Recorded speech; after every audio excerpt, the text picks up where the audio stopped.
আসসালামু আলাইকুম। আজকের টপিকসটা হচ্ছে যে একটা পাওয়ার আইসি কিভাবে কাজ করে। একটা পাওয়ার আইসির ইন্টারনাল অপশন বা কোন লজিকের উপর ডিপেন্ড করে কাজ করে এটা জানা খুব জরুরি। একটা সেকশন সম্পর্কে যখন আপনি পরিপূর্ণভাবে জ্ঞান অর্জন করতে পারবেন বা একটা সেকশন সম্পর্কে আপনি যখন পরিপূর্ণ জানতে পারবেন যে সেকশনটা কীভাবে কাজ করে, তখন কিন্তু আপনার কাছে ওইটা অর্ধেকটা ইজি হয়ে যাবে। আর বাকিটা তার অভ্যন্তরীণ connectivity, input source, output line ইত্যাদির উপর ডিপেন্ড করে আপনি বিষয়টা বুঝিয়ে নিতে পারবেন ইনশাল্লাহ। তো মূলত একটা পাওয়ার আইসি কীভাবে কাজ করে, আমাদের মূলত এই জিনিসটা মাথায় থাকলে আপনার single power chip, double power chip, triple power chip, fourth power chip, যতগুলো পাওয়ার আইসি থাক না কেন আপনি ইনশাল্লাহ খুব সহজে জিনিসটা আয়ত্ত করতে পারবেন। কিন্তু আপনার মূলত যে জিনিসটা লাগবে সেই জিনিসটা হচ্ছে পাওয়ার সেকশনটা কীভাবে কাজ করে, নেটওয়ার্ক সেকশনটা কীভাবে কাজ করে, ওয়াইফাই সেকশনটা কীভাবে কাজ করে, লাইট অ্যান্ড গ্রাফিক সেকশন কীভাবে কাজ করে, ক্যামেরা সেকশন কোন লজিকের উপর ডিপেন্ড করে কাজ করে, এই ইত্যাদি জিনিসগুলো যখন আপনি আয়ত্ত করতে পারবেন তখন কাজ আপনার কাছে ইজি হয়ে যাবে। তো এরই ধারাবাহিকতায় আজকের যে টপিক সেটা হচ্ছে একটা পাওয়ার আইসি, সেটা ইউনিভার্সাল কনসেপ্ট, নির্দিষ্ট কোনো মডেল না। যে কনসেপ্টের উপর ডিপেন্ড করে আমি নিজেই হচ্ছে যেটা নিয়ে আগাই বা যেটা নিয়ে আমার কাছে ইজি মনে হয় যে এভাবে শিখলে আমার কাছে বিষয়গুলো ইজি হবে। দেখেন, একটা পাওয়ার আইসির ভিতরে অনেকগুলো সেকশন ইনক্লুড করা থাকে।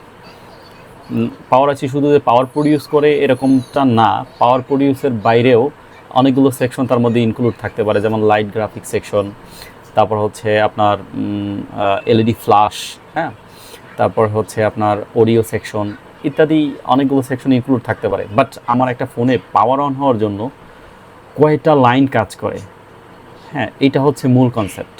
ধরেন একটা পাওয়ার আইসির মধ্যে 200, 250, 300 যতগুলো পিন থাক না কেন, ঘাবড়ানোর কিছু নেই, কেননা এই সবগুলো পিনই হচ্ছে আমার পাওয়ার অন করার জন্য বা ফোনটাকে টার্ন অন করার জন্য রেসপন্সিবল না। এখানে আমার বুঝতে হবে যে এই পাওয়ার আইসির ইনপুট কী এবং এই পাওয়ার আইসি থেকে কী আউটপুট হয়। আমি এর উপর ডিপেন্ড করে একটা ডায়াগ্রাম বানাইছি, যে ডায়াগ্রামটা হচ্ছে নিয়ে আমি মোটামুটি আমার অনলাইন ক্লাসগুলোতে আলোচনা করি। সেইটারই হচ্ছে ধারাবাহিকভাবে আমি কিছুটা হলেও আপনাদের মাঝখানে শেয়ার করার চেষ্টা করবো ইনশাল্লাহ। তো আগে এই যে পাওয়ার আইসিটা আছে, এটা মিডিয়াটেকের পাওয়ার আইসি MT6357 CRB, সেটা কোয়ালকমের হোক, এক্সাইনোস স্যামসাংয়ের হোক, হ্যাঁ, হুয়াওয়ের নিজস্ব পাওয়ার আইসি হোক, স্পেকট্রামের হোক, যেই ব্র্যান্ডেরই হোক না কেন, সবার মধ্যে কিন্তু একটা মিল আছে একটা জায়গায়। আপনি সেই জায়গাগুলোতে যদি হিট করতে পারেন ইনশাআল্লাহ আস্তে আস্তে করে আগাইতে পারবেন। ইলেকট্রনিক্স আপনি 2-3 মাসের কোর্স করলেন, হ্যাঁ, বর্ণিও একটু মোটামুটি বুঝলেন, এতেই যে আপনি সব কিছু করে মানে পারবেন পর্যায়ক্রমে, এটা না। এটা হয় কি, দীর্ঘদিন ধরে কাজ করতে করতে একটা এক্সপিরিয়েন্স যখন রপ্ত করবেন, পাশাপাশি আপনি বর্ণিও যখন মোটামুটি ব্রাউজ করা শিখবেন এবং হচ্ছে আইসির পিনগুলো অন বাই অন এই কোনটার কাজ কী এটা যখন হচ্ছে বোঝা শুরু করবেন, তখন আপনি কাজে আগাবেন ইনশাল্লাহ আস্তে আস্তে। আমার দরকার হচ্ছে ইনপুট ভোল্টেজ। তো এই পাওয়ার আইসিটার ইনপুট ভোল্টেজ হিসাবে যদি চিন্তা করতে যাই, তাহলে মূলত পাওয়ার আইসির ইনপুট একটাই, সেটা হচ্ছে বিপিএস পাওয়ার। যেমন চিত্র অনুযায়ী যদি আপনি এখানে দেখেন যে আমি এখানে হচ্ছে মাইক্রোসফট পাওয়ার পয়েন্টে কিঞ্চিত পরিমাণ তুলে ধরার চেষ্টা করছি, এটা পরিপূর্ণ না। তারপর হচ্ছে মূল যে কনসেপ্ট, সেই কনসেপ্টটা দেওয়ার চেষ্টা করতেছি এখানে। এটা ইউনিভার্সাল কনসেপ্ট। এই কনসেপ্টটা মাথায় রাখলে আপনি বুট সিকোয়েন্স বলেন, তারপরে হচ্ছে পাওয়ার ফ্লো, ইন্টারনাল এবং হচ্ছে এক্সটার্নাল যে কানেক্টিভিটি, সেগুলো সম্পর্কে মোটামুটি ভালো একটা আইডিয়া পাবেন।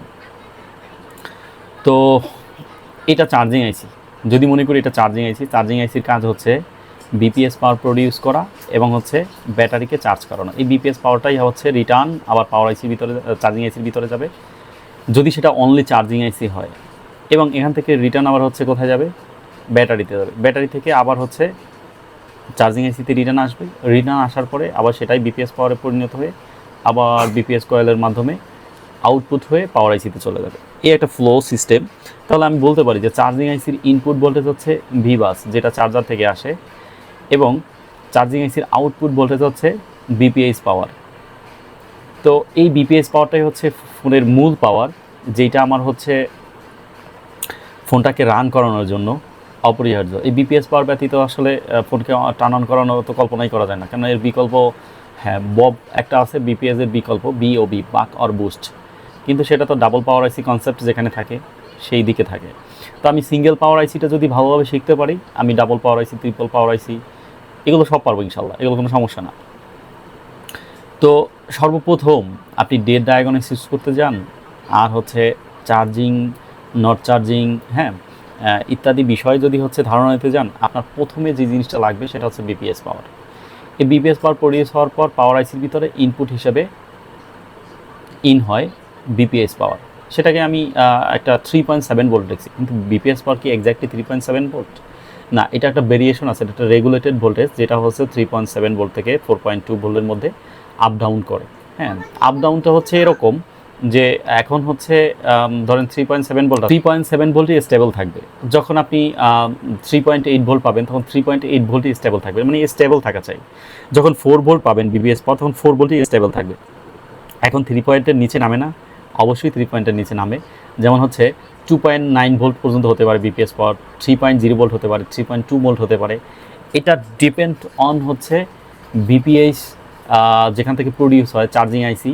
তো এখান থেকে প্রডিউস হওয়ার পর এখানে এটা মূলত মিডিয়াটেকের কনসেপ্ট, বাট এই কনসেপ্টটাই হচ্ছে আপনি কলকমেও কাজে লাগাইতে পারবেন যদি হচ্ছে আপনি একটু বুদ্ধিমান হন এবং একটু যদি হচ্ছে আপনার সার্কিট সম্পর্কে মোটামুটি একটু ধারণা থাকে। যেমন এইখানে আমি যে জিনিসটা দেওয়ার চেষ্টা করছি যে হচ্ছে বিপিএস পাওয়ার চার্জিং পাওয়ার আইসির ভিতরে হওয়ার পর আসলে মূল ঘটনাটা কী ঘটে, সেটা হচ্ছে বিপিএস পাওয়ার আইসিতে ইনপুট হওয়ার পর বেশ কিছু ঘটনা ঘটে, সেগুলো হচ্ছে আমি এখানে দেই নেই। এবং ওই ঘটনাগুলোর উপর হচ্ছে আপনি ফোকাস করলেই আপনি অনায়াসে বুঝতে পারবেন যে আমার পাওয়ার আইসিটা ভালো না খারাপ। আপনার আর হচ্ছে এটা নিয়ে আন্দাজে হচ্ছে কাজ করার দরকার নেই। আপনি অনায়াসে হচ্ছে কিছু জায়গা টেস্টিং করলে 2-4টা জায়গায় জাস্ট আপনি হচ্ছে মিটার দিয়ে, মাল্টিমিটার দিয়ে জিআর ভ্যালু বা ভোল্টেজগুলো মেজারমেন্ট করলে আপনি বুঝতে পারবেন যে পাওয়ার আইসিটা ভালো আছে কিনা এবং পাওয়ার আইসিটা অ্যাকুরেট কাজ করবে কিনা। আচ্ছা, ধরেন সেগুলো আপনি ঠিক পাইলেন, পাওয়ার পর এই পাওয়ার আইসির কাজ হচ্ছে পাওয়ার আইসিতে বিপিএস পাওয়ার ইনপুট হওয়ার পর বেশ কিছু অ্যাডিশনাল ভোল্টেজ প্রডিউস হবে। সেই এডিশনাল ভোল্টেজগুলো আমি এখানে দেইনি, কেননা হচ্ছে সেটা পাওয়ার আইসি বেদে মানে এক একটার এক এক রকম নাম থাকে বা এক একটার সিস্টেম এক এক রকম। তো সেগুলো যেহেতু আমি নিয়ে আসি না, এখানে কমন যে বিষয়গুলো আছে সেগুলো হচ্ছে তুলে ধরার চেষ্টা করতেছি। এখানে পাওয়ার আইসির ভিতরে ইনবিল্ট একটা ক্রিস্টাল থাকে, যেটার মাধ্যমে আমার আরটিসি ক্লক প্রডিউস হয়। এখন আমি আমার অনলাইন বেজে আরটিসি ক্লক কোন কাজে লাগে বা এটা কী কাজ করে এগুলো বিস্তারিত আলোচনা করি। তো এখানে আমি এতটা বর্ণনা দিলাম না, তারপর হচ্ছে মূল কনসেপ্টটা দেওয়ার চেষ্টা করি। আরটিসি ক্লক বা ক্রিস্টাল সেটা হচ্ছে পাওয়ার আইসির মধ্যে ইনবিল্ট থাকে, এবং পাওয়ার আইসির বাইরে একটা হচ্ছে মেটালের একটা ক্রিস্টাল আমরা দেখতে পাই, যেটা হচ্ছে 32 মেগাহার্টজ, 26 মেগাহার্টজ, হ্যাঁ তারপর হচ্ছে মানে এর রেঞ্জ অনুযায়ী এবং পাওয়ার অনুযায়ী বা ওই মানে ফোনটা কোন টাইপের, পাওয়ার আইসি কি হাই না লো, সিপিউর অনেক কাজ বা বেশি কম, এইটার উপর ডিপেন্ড করলে ক্লকগুলোর হচ্ছে মান বেশি কম হয়, মানে ক্রিস্টালগুলোর মান বেশি কম হয় এবং ফ্রিকোয়েন্সি বেশি কম হয়ে থাকে। এই দুইটা ক্রিস্টাল থেকে যে ফ্রিকোয়েন্সি উৎপন্ন হয় সেই ফ্রিকোয়েন্সির দুইটা নাম আছে। একটা মানে আরটিসি থেকে যে ক্লক ফ্রিকোয়েন্সিটা তৈরি হয় তার নাম হচ্ছে স্লিপ ক্লক, আর আপনার ভিজুয়াল যে ক্রিস্টালটা আছে যেটা আমরা দেখতে পাই 4 পিনের, সেটার নাম হচ্ছে, সেটা থেকে যে ক্লক ফ্রিকোয়েন্সিটা তৈরি হয় তার নাম হচ্ছে বিবি ক্লক। এই দুইটা ক্লক হচ্ছে আমার অপরিহার্য, মাস্ট বি প্রডিউস হইতেই হবে, কেন এই ক্লক ফ্রিকোয়েন্সি ছাড়া কোনো পাওয়ার লাইন, সিগন্যাল লাইন কোনোটাই ঠিকঠাক মতন কাজ করবে না। এই দুইটা লাগবেই। এই দুইটার পরে পাশাপাশি এখন আসি মূল কথায়, সেটা হচ্ছে এই পাওয়ার আইসিকে যদি আমরা দুটো ভাগে ভাগ করে নিই পাওয়ারের জন্য, অনলি আমার কি লাগবে, আমার হচ্ছে এডিশনাল কোনো সেকশনের দরকার নেই। এই পাওয়ার আইসির মধ্যে অডিও সেকশন বিল্ডিং আছে, তারপর লাইট গ্রাফিক্স বা হচ্ছে ফ্ল্যাশ লাইটের জন্য বা অন্য অন্য যেই সেকশনই এখানে বিল্ডিং থাক না কেন, ওগুলো আমার পাওয়ার অন হওয়ার জন্য রেসপন্সিবল না। আমার পাওয়ার অন হওয়ার জন্য যে জিনিসটা রেসপন্সিবল আমি শুধু সেই জিনিসটা নিয়েই কথা বলবো। তো আমি যদি পাওয়ারটাকে দুটো ভাগে ভাগ করে নেই এবং যদি পাওয়ার আইসিটাকে সংক্ষেপ করে নেই, তাহলে আমার কাছে কিন্তু জিনিসটা ইজি হয়। কিভাবে? যেমন এইখানে একটু বর্ণীয় স্কেমেটিকে যদি যাই, তাহলে যে জিনিসটা দেখতে পাই যে এটা হচ্ছে একটা পাওয়ার আইসি। পাওয়ার আইসি মূলত আমি যদি 3টা ভাগে ভাগ করি, পাওয়ার আইসি তো ভাই অনেকগুলো সেকশন আছে, বাট সেই সেকশনগুলোর কথা আমি ভুলে যাই।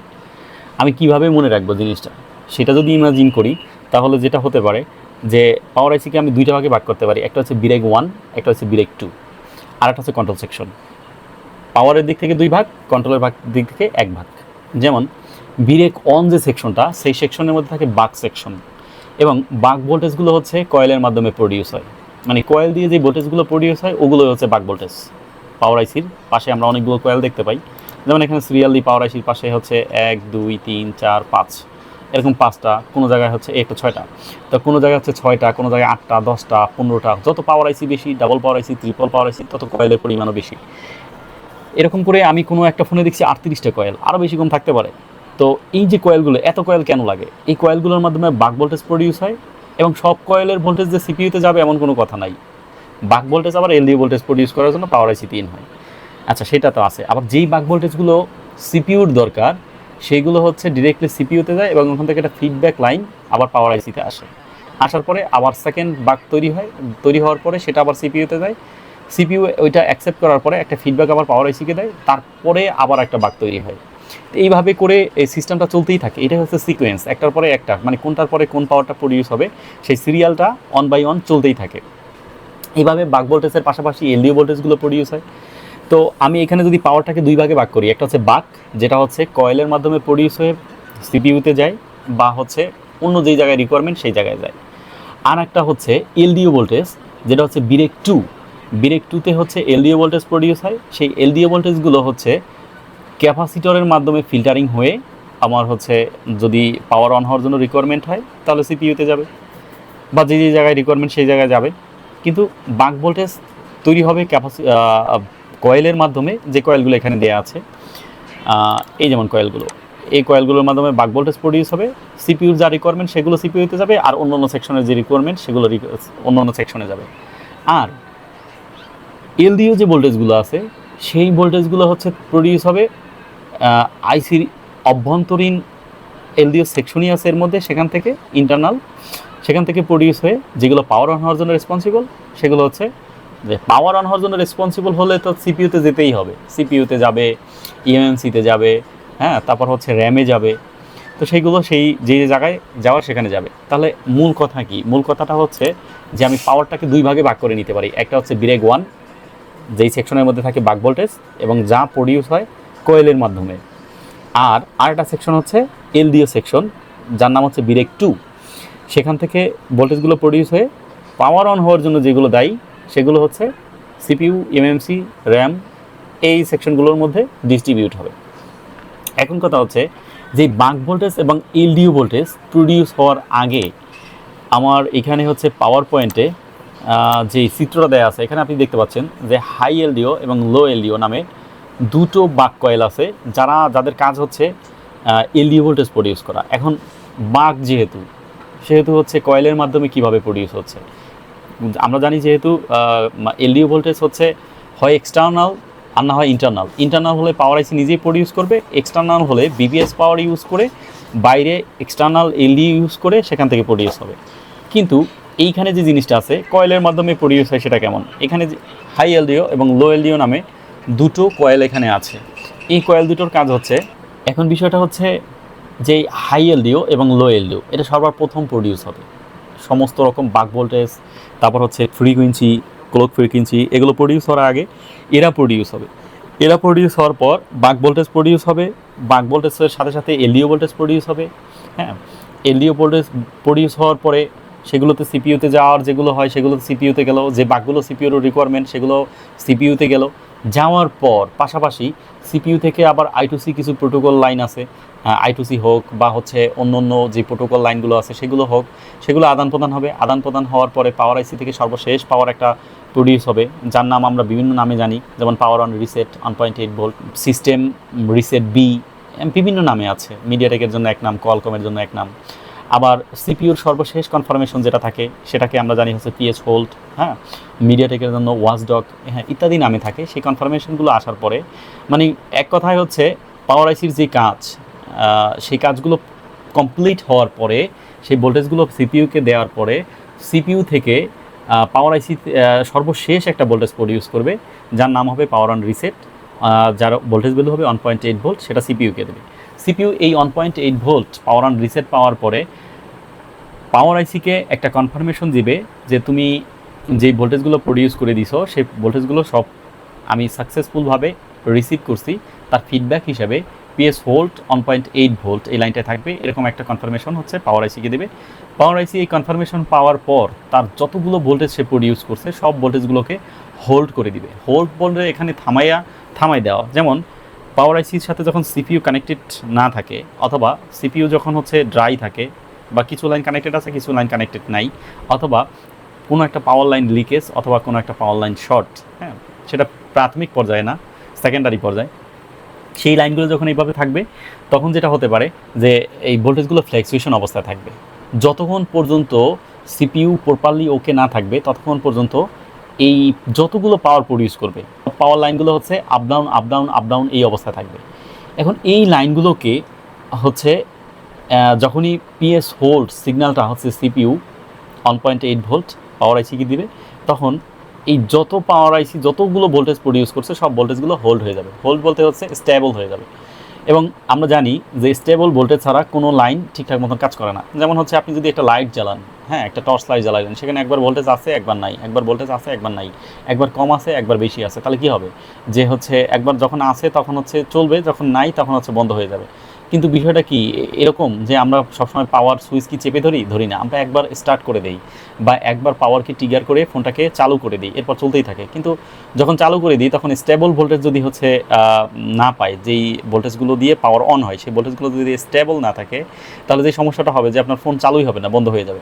যেমন বিপিএস অলওয়েজ স্টেবল থাকা চাই, এর রেঞ্জ ঠিক আছে 3.7 ভোল্ট থেকে আমরা বলি 4.2 ভোল্ট পর্যন্ত, আবার অনেকে অনেক রকম মন্তব্য করে থাকে, ঠিক আছে, বাট যেই স্টেজেই থাক না কেন 3 ভোল্ট থাক, 3.2 ভোল্ট থাক, 3.5 ভোল্ট থাক, 3.7 ভোল্ট থাক অথবা 4 ভোল্ট থাক, যেই স্টেজেই থাক না কেন যখন যেইভাবেই থাকবে তখন সেটা স্টেবল হতে হবে। বাক ভোল্টেজগুলোর রেঞ্জ হতে পারে 0.6 ভোল্ট থেকে 1.2 ভোল্ট, কিন্তু সেগুলো কিন্তু হচ্ছে যখন ফোনটা রান হবে তখন কিন্তু মাস্ট বি তাকে হচ্ছে স্টেবল থাকা চাই। যদি ফ্ল্যাকচুয়েশন হয় কখনোই ফোন অন হবে না। এবং ফ্ল্যাকচুয়েশন থাকবে কখন, যখন কোনো একটা লাইন লিকেজ থাকবে বা সিপিইউ ড্রাই থাকবে, সিপিইউ যখন একটা পাওয়ার রিসিভ করছে আর একটা পাওয়ার রিসিভ করতে অক্ষম, ওই অবস্থাতে হচ্ছে ফ্ল্যাকচুয়েশন থাকবে। অথবা কোনো একটা লাইন মিসিং হয়ে গেছে সিপিইউর নিচ থেকে, অথবা পাওয়ার আইসি নিজে হচ্ছে কোনোভাবে ড্যামেজ কোনো একটা জায়গা কোনো একটা সেকশন, হ্যাঁ বা সেটার জন্য প্রবলেম হচ্ছে, এরকম যদি কোনো ঘটনা ঘটে তখন হচ্ছে এই ঘটনাগুলো পাওয়ার হচ্ছে আনস্টেবল থাকতে পারে। তো যাই হোক, মোটামুটি এটা তো একটা সংক্ষিপ্ত লেভেলের আলোচনা করলাম। এটা হতে পারে যে একটা পাওয়ার আইসি শেষ করতে গেলে আমার মোটামুটি 4-5টা ক্লাস এখানে রিকোয়ারমেন্ট হয়। কেননা একটা পাওয়ার আইসির আপনাকে যদি একটা পাওয়ার আইসি সম্পর্কে একদম প্রপার আইডিয়া দেওয়া যায়, প্রত্যেকটা পিন সম্পর্কে যদি হচ্ছে প্রপার আইডিয়া দেওয়া যায়, ইনশাল্লাহ এটা আপনার কাছে ডালবাত হয়ে যাবে। কেননা ভাই আমি যে জিনিসটা হচ্ছে মনে করি যে মানুষের কাছে কোনো কিছু অসম্ভব না, একটু চেষ্টা করলে এবং হচ্ছে একটু চোখ কান খোলা রেখে যদি এই জিনিসগুলো আমরা অনুশীলন করি, ইনশাল্লাহ এটা সম্ভব। এখানে অসম্ভবের কিছু নেই। আমরা কাজ করি ঠিক আছে, কিন্তু আমরা না জেনে কাজ করি। যদি একটু জেনে কাজ করি তাহলে এটা আমাদের কাছে আসলে কোনো ঘটনা না। আপনার ফোনের মধ্যে মূল সেকশনই হচ্ছে দুইটা, একটা হচ্ছে প্রত্যেকটা সেকশনই ইম্পর্ট্যান্ট, তারপর হচ্ছে মূল সেকশনই হচ্ছে দুইটা, যেই প্রবলেমগুলো আমরা বেশি ফেস করি। এক হচ্ছে ডেট আর একটা হচ্ছে চার্জিং। তো আপনার ফোন সচল থাকবে, চলতেছে, তখন আপনার নেটওয়ার্ক নেই, সেটা ডায়াগনোসিস করেন, কিন্তু সেটা তো অন অবস্থায়। আপনার ওয়াইফাই ব্লুটুথের সমস্যা, সেটা অন অবস্থায়। আপনার ক্যামেরায় সমস্যা, সেটা অন অবস্থায়। আপনি সেটা ভিজুয়াল দেখতে পাইলেন, কিন্তু পাওয়ারটা কোথা থেকে ফেইলর, হ্যাঁ কোথায় কাজ করবেন, কত রিডিং আসলে কী প্রবলেম হয়, এই টু জেড ধারণা পাবেন যখন আপনি একটা সিকোয়েন্স খুব সুন্দরভাবে মাথার মধ্যে নিতে পারবেন। তো ইনশাল্লাহ আমি আমার অনলাইন ব্যাচে আল্লাহর রহমতে একদম ডাবল পাওয়ার আইসি হোক, ট্রিপল পাওয়ার আইসি হোক, ফোর্থ পাওয়ার আইসি হোক, যতগুলো পাওয়ার আইসি থাক, এগুলো কোনো ব্যাপার না ইনশাল্লাহ। যদি আপনাকে আমি হচ্ছে সিঙ্গেল চিপ পাওয়ার আইসি সম্পর্কে যদি একদম প্রপার আইডিয়াটা দিতে পারি এবং সেটা আপনি যদি নিতে পারেন ইনশাল্লাহ, তাহলে আপনার কাছে পাওয়ার সেকশন কোনো ঘটনা না। এভাবে করে প্রত্যেকটা সেকশন, যেমন charging, network, wifi, Bluetooth, camera section, audio section, light and graphics section, প্রত্যেকটা সেকশন সম্পর্কে ইন্ডিভিজুয়ালি অনেকটা দিন সময় নিয়ে আমি শেখানোর চেষ্টা করি ইনশাল্লাহ।